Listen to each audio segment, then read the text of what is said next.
ఇందాక చెప్పానుగా మా కృషి ఎంతైతే ఉందో, శ్రీవేద స్కూల్ మేనేజ్మెంట్ యొక్క కృషి ఎంతైతే ఉందో ఈ స్కూల్ అభివృద్ధిలో పేరెంట్స్ అయినటువంటి మీ ప్రోద్బలం కూడా అంతే ఉంది. అసలు శ్రీవేదకి ఇంత ప్రత్యేకత ఎందుకు వచ్చింది అనే ఈ 4 పాయింట్లు చెప్పుకుందాం. అసలు శ్రీవేదకి ఇంత ప్రాముఖ్యత ఎందుకు వచ్చిందంటే,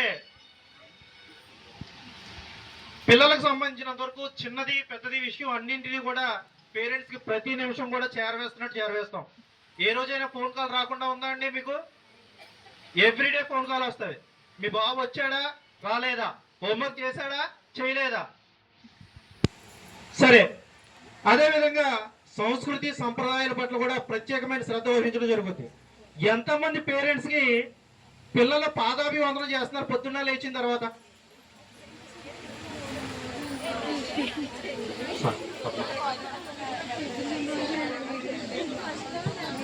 సో అంటే మన సంస్కృతి సంప్రదాయాలతో పాటు పెద్దల్ని గౌరవించాలి అనేది కూడా మీకు చెప్పడం జరుగుతుంది. వాడు ఒక్కరోజైనా సరే పాదాభివందనం చేయకపోతే ఎందుకు చేయలేదని మీరు అడగండి. ఇక్కడ మేము రోజు చెప్తున్నాం, తల్లికి మించిన దైవం లేదు. ఆవిడ పాదాలకి నమస్కారం చేసుకుంటే తల్లిదండ్రుల పాదాలకి ముల్లోకాలు చేసినట్టే. వాడు వేరే గుడికి వెళ్ళి అక్కర్లా, వాడు పుణ్యం అంతా ఇక్కడే కూడగొట్టుకుంటాడు. సో తల్లిదండ్రులకి పాదాభివందనం చేయమని చెప్పేసి ప్రతిరోజు చెప్పడం జరుగుతుంది మేము. అదేవిధంగా మనం తీసుకునే ఫీజులతో సంబంధం లేకుండా కార్పొరేట్ స్థాయిలో ఎప్పటికప్పుడు నూతన పద్ధతులు అవలంబిస్తూ మీ పిల్లలకి చదువు చెప్పడం జరుగుతుంది. డిజిటల్ క్లాసులు ప్రత్యేకంగా మనం పెట్టాం. స్కూల్ డ్రెస్ కోడ్ కూడా మనదే ఉంటుందండి. ఇంతకుముందు వేరే వేరే ఉన్నప్పటికీ కూడా ఒక గుర్తింపు వచ్చింది. మిగతా స్కూల్ డ్రెస్సులు మార్చుకున్నాయి అంటే అది మన స్కూల్ చూసిన తర్వాతే. మీకు తెలియదు కాదు, ఇతర స్కూల్తో పోల్చుకుంటే మన స్కూల్ తక్కువ ఫీజులు తీసుకుంటాయి. బయట స్కూల్లో ప్రతిదానికి ప్రత్యేకమైన రేట్ ఉంటుంది. కానీ మన స్కూల్లో మీరు సంవత్సరం మొత్తం చదివితే 5,000 ఇస్తారు. 5,000 నాకు నిజంగా చెప్తున్నానండి. ఆ 5,000 ఇవ్వడానికి కూడా చాలా మంది ఇబ్బంది పడుతున్నారు అనుకో. సర్లే చూసి నేను తగ్గించడం జరుగుతుంది. ఇక మీద తగ్గించదలుచుకోలేదు. నేను ఇబ్బంది పడుతున్నాను, మీరు ఇబ్బంది పడుతుంటే. సరే, నెక్స్ట్ క్వాలిఫైడ్ స్టాఫ్. ఒకసారి మా స్టాఫ్ అని తెలరండి అమ్మా.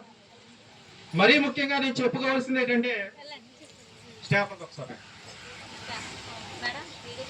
శ్రీవేద ఫ్యామిలీ మెంబర్స్ నాకు అతి ముఖ్యమైనటువంటి బలం. ఎట్టి పరిస్థితుల్లోని కూడా నేను రాజీ పడతాను, కానీ వీళ్ళు ఏ విషయంలోని రాజీ పడరు.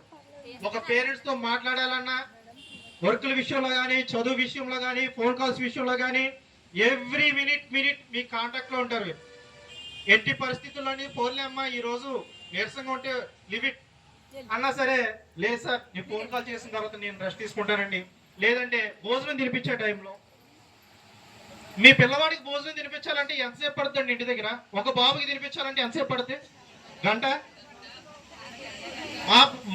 మా ఫ్యామిలీ మెంబర్స్ వాళ్ళందరూ తిన్న తర్వాత తింటారు.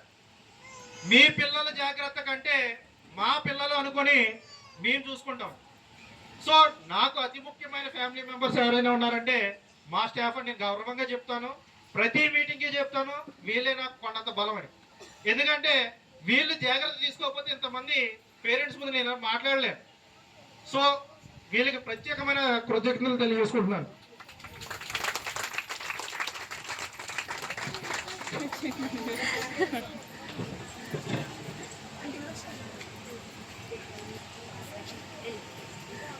తల్లిదండ్రులు పిల్లల పట్ల ఎంతైతే జాగ్రత్త వహిస్తారో మేము కూడా అంతే జాగ్రత్తగా ఉంటామండి. మీ పిల్లడు భోజనం చేయకపోతే ఇంటి దగ్గర ఏం చేస్తారండి? భయం చెప్పో నచ్చ చెప్పో తినిపిస్తారు కదా.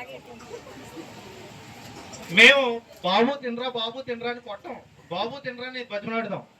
ఆడంతకీ వామిటింగ్ చేసుకుంటే బాక్స్ మూసేసి పక్కన పెడతాం. ఈ లోపల పేరెంట్ ఫోన్ చేస్తారు, సార్ మా బాబు క్యారేజీ పెట్టిన వచ్చేసిందండి అంటారు. ఎందుకు వచ్చేసింది? ప్రతిరోజు తిన్నా కూడా ఆ రోజు ఎందుకు వచ్చేసింది అది ఉండదు. ఇంకా వెంటనే ఫోన్ వచ్చేస్తే మీరు చూడలే. స్టాఫ్ ఏం చేస్తున్నారు? వాళ్ళు డిగ్రీలు పీజీలు చేసినటువంటి స్టాఫ్ అండి. 4వ తరగతి 5వ తరగతి చదువుకోలేదు. మా స్టాఫ్ నా దగ్గరకు వచ్చి బాధపడతారు, సార్ ఏంటి సార్ ఎలా మాట్లాడుతున్నారు వీళ్ళు అని.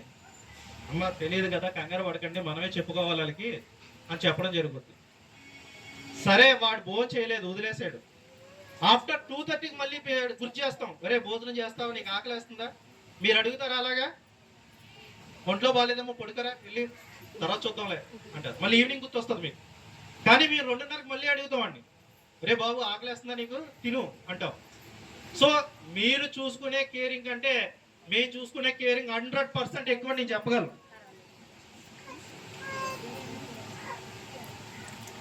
పిల్లల్ని మీకు కావాలని దండించమండి. మీ పిల్లలైనా ఒకటే, మా పిల్లలైనా ఒకటే. మీరు ఎందుకు దండిస్తారు? వాడు సవ్యంగా ఉండాలి, బుద్ధిగా ఉండాలి అని దండిస్తారు. మేము దండించినా అంతే. వాడి భవిష్యత్తు కోసమే మా తాపత్రయం అంతా. పొద్దున్న నుంచి రాత్రి పడుకునే వరకు కూడా నాకు నైట్ 12 గంటలు చేసిన పేరెంట్ కూడా ఉన్నారండి. మా అమ్మాయికి ఒంట్లో బాగాలేస్తారని చాలా బాధపడ్డారు ఆయన. నాకు బాధ వేసింది. నైట్ 12కి కూడా నా ఫోన్ ఆన్లోనే ఉంటుంది. ఆ నైట్ 12కి కూడా ఫోన్ చేసి బాధపడ్డారండి, మా బాబుకి ఒంట్లో బాగాలేదు సార్ అని చెప్పేసి, హాస్పిటల్లో ఉంది సార్ జీజీహెచ్లో అని చెప్పేసి. సో మీరైనా ప్రశాంతంగా పడుకుంటారు, కానీ మీ పిల్లల కోసం మేము 24 గంటలు కూడా పరితపిస్తూనే ఉంటాం. చదువు ఎందుకు అవసరం అండి అసలు? చదువు ఎందుకు అవసరం అంటే వాడికి ఉన్న పరిజ్ఞానానికి మరింత మెరుగుని ఇచ్చి భవిష్యత్తులో ఉన్నత శిఖరాలను అవరోధించడం కోసం ఈ చదువు ఉపయోగపడుతుందండి. సో ఇంతటి చక్కటి చదువుని అందించే మా విద్యా సంస్థలైనటువంటి మా సార్లకి, వాళ్ళ పేరెంట్స్ తరఫున, మన పేరెంట్స్ తరఫున కూడా వాళ్ళ టైం వెచ్చించి మంచి మంచి వాక్యాలు ఇచ్చి మీ అందరికీ కొంత నాలెడ్జ్ ఇచ్చినందుకు ప్రత్యేక ధన్యవాదాలు తెలియజేసుకుంటున్నాను.